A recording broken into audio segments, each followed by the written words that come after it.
3 more games, and we're going to do that with Gimme the Headlines, presented by Hyundai. What up, Hyundai? Do your breaking news little thing. I think that's appropriate. There we go. Give me the headlines, brought to you by Hyundai. Let's get the first edition out there. Yeah, give me the headlines. All right, so we got Seahawks defeating my Detroit Lions in the highest scoring game in the NFL since 2019, I think. 48-45 was the final score. What's your headline? Well, I said this yesterday just as the game was going on. Let Geno cook. I mean, what the hell is going on here? Russ is like, this is what I wanted. This is all I wanted. I wanted to throw the ball every down. But, I mean, Geno was phenomenal to start the football game. I mean, throwing the ball, was making plays with his legs. I mean, you know, this game, the other headline I thought about coming up with is like Elway versus Marino. Oh, nope, it's Geno versus Goff. Yeah. But, yeah, they both seriously. were over 300 yards. Jared did throw for 378. Yeah, 6 touchdowns between the two of them. 1 interception was Jared Goff. But, yeah, Seattle didn't punt in this game. Lions defense is awful. It's awful. It might be the worst all time. It's up there. It'll be in the conversation, I think, by the end of the year. I think unless you're they probably turn right. it around somehow. It doesn't seem like anybody has any problem moving the ball however they want. Yeah. Against the Lions defense. But let's give credit to Geno, though. Yeah, Geno has been phenomenal. He's played really good the whole year. I hope people back up off him a little bit here. You can see the guy's got talent. He does. He's a pretty good decision maker. You know, the ball pops out of his hands. He's done more than, I think, answered questions about whether he deserves to be a high-valued backup or a starting quarterback. I mean, again, you know, there's Jared Goff who played really well too. He's been to a Super Bowl. You can't sit there and tell me that, you know, the ball comes out of the hands of Jared Goff the same way it does to Geno Smith, nor can he run like Geno Smith. So, you know, there you go. Sometimes just the perception leads to this false reality that's not real, but it was good to see. And then, you know, just seemed like, you know, they were going to take their cuts with Metcalf and Lockett yesterday. And I know Metcalf went off. Lockett had a real damn good day, too. They were aggressive. They weren't going to, like, let the Lions off the hook and be like, we're going to run the ball and play this kind of game because we're the Seahawks and Pete Carroll. They were like, I think what you said. They're like, you guys suck. We're attacking you, and we're going to make plays. And then they go, oh, wait, we can run the ball, too. And they can't stop that. And Rashad Penny had 151 yards. You mentioned DK Metcalf went off in the game. You know, that was for a bathroom break. Do you remember? That really was. He went off on the cart on a bathroom break. I was like, oh, no, DK's hurt. I know. I thought that, too. He tweeted about it, too, after the game, right? Do we have that? Where he says, do we have DK Metcalf's Twitter? And it says, that clinch walk wouldn't have made it. So I guess he means if he would have walked off the field, he wouldn't have got to the bathroom in time? Is that what he's saying? I think like he would have peed himself? He's saying that clinch, I think it's more than pee. I don't think he's worried about pee. You don't take the cart in because you can't hold it. That's really? That's an emergency right there. Right. Really, if you had to pee that bad in the NFL, guys would huddle around you, and they would go, and somebody would hold the towel up, and you pee on the sidelines into a garbage can. Oh. Yeah, definitely. Definitely a thing. 100%. Or like when every now and then, you got to watch the sideline. I mean, you know, there's probably a guy peeing on the sideline once a week. Did you ever do that? No, I don't think I did. I think I held the towel around a guy once who had to do it when I was in Tennessee. I can't remember who it was, right? Or you might see guys get down on a knee. They get down on 2 knees, and then people huddle around them, and somebody will, like, hold the garbage can down so you can go down there and they can hide from the crowd and everything like that. What if it's artificial turf? Well, they pee in a garbage can. They don't on pee. a knee? How do they do it on a knee like that? You know, you could tilt it over and make it work. Did you ever have to leave for number 2? Never. First off, like, I always had, like, the night before the game, I could never eat a full big meal because I was already starting to get a little anxious for the game. Yeah. The morning of the game, I mean, like, no appetite. Had to force a waffle down my mouth with, like, some bacon. And even I was, like, literally, like, halfway through the waffle, like, yeah.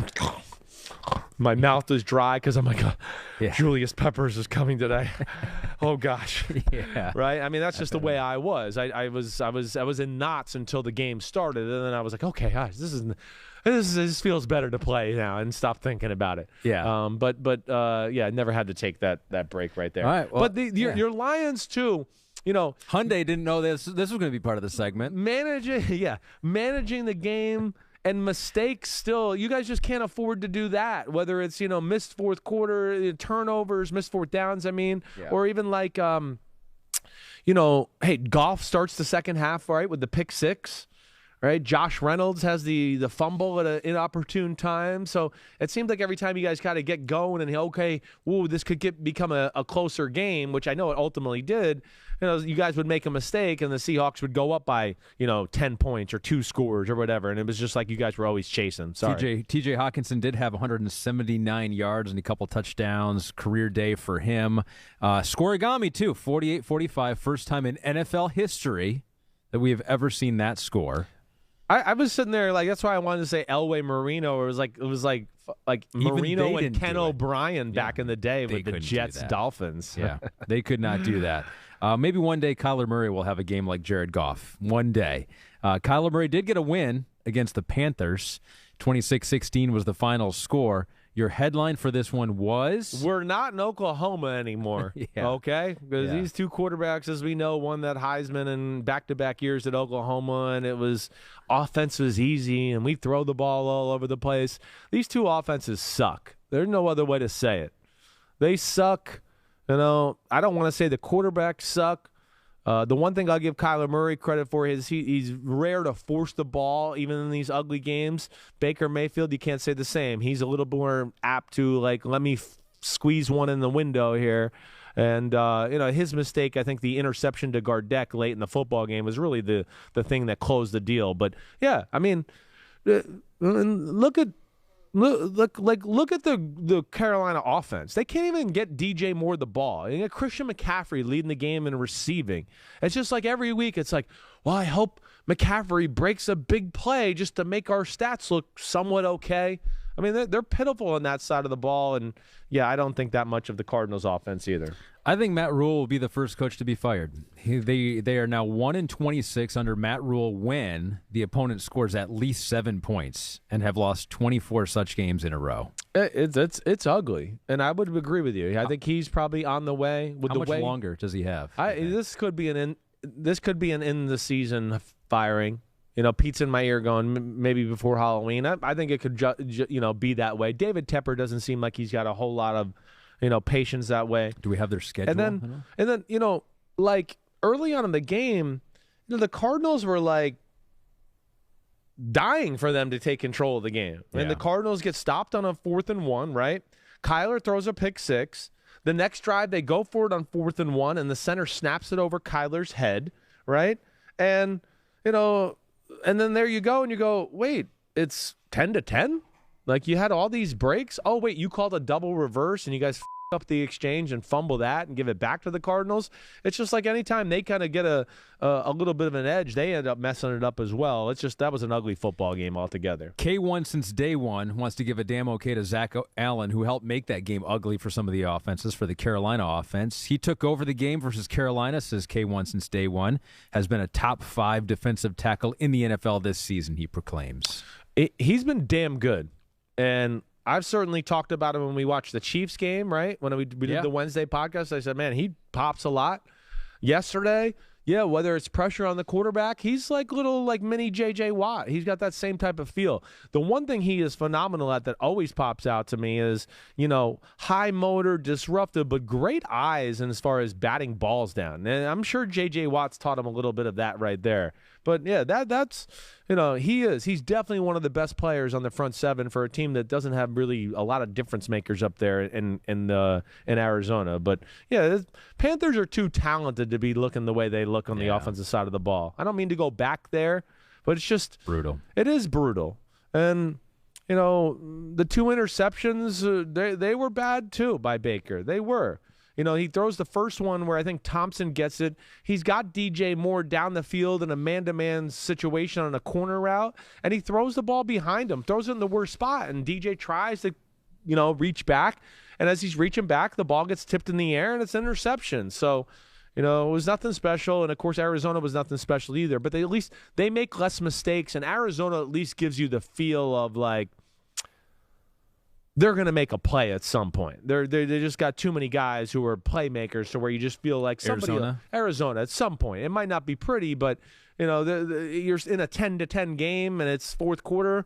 My money is on Arizona to kind of make a play to kind of separate themselves. It might not be pretty. It might be a good way to headline our last game that we're going to talk about here. Falcons beat the Browns 23-20 in a game that I basically have no feel for. I was like, what happened in that game? Your headline for it, though. Okay, I got to get back there. Hold on. Here we go. It is rush more, pass less.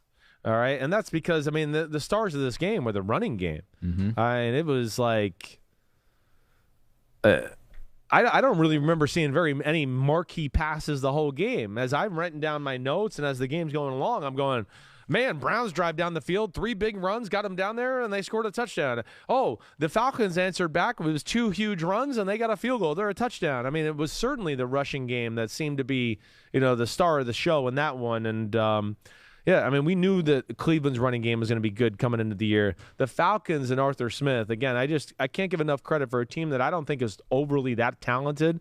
They play the right way, and they're tough, and they hang around, and here they are at 2-2. Yeah. And I think that's a lot because of Arthur Smith and his X's and O's, knowing what they are as a team and managing the game the right way. They're your mini crush. Jaguars have been your big crush. Maybe Atlanta's growing on you here. Well, it's like Robin Hood. It's just like they're like a team that we didn't expect to kind of be this way, and they're physical, and there's some grittiness to them to where I don't know how you can't respect it and like it to a degree. At one point with Tyler Algier and Caleb Huntley, they had 14 straight runs. That's unbelievable. They was like, we don't care. We'll just keep running it. And they were gashing them. They really were. And Marcus Mariota had 7 completions and 19 attempts. He threw for 37% in the game. Yeah, that's not pretty. Didn't need him. But outrushed. Yeah, but outrushed with that themselves. O-line, which I think is pretty damn good, and Cordero at running back, and then Mariota's ability to run the ball, they put you in a bind that way. And then they're just hoping to hit a few big plays to Pitts and Drake London, and they'll call it a day in the passing game. Defense has been damn good. Grady Jarrett, your guy from last week, big ass, he looked good again. He certainly popped to me a few times. The Big Butt of the Week award 2 weeks in a row? I don't know. Never It'd be happened hard before. as a defensive tackle where they let up that many yards rushing. I don't know if you'll give it to him this week. Good call, yeah. But either way, that was a good victory by the Atlanta Falcons. And that was Give Me the Headlines, presented by Hyundai. Hi, I'm Mike Tirico, and thanks for watching. Make sure to hit subscribe for the latest news and highlights from NBC Sports.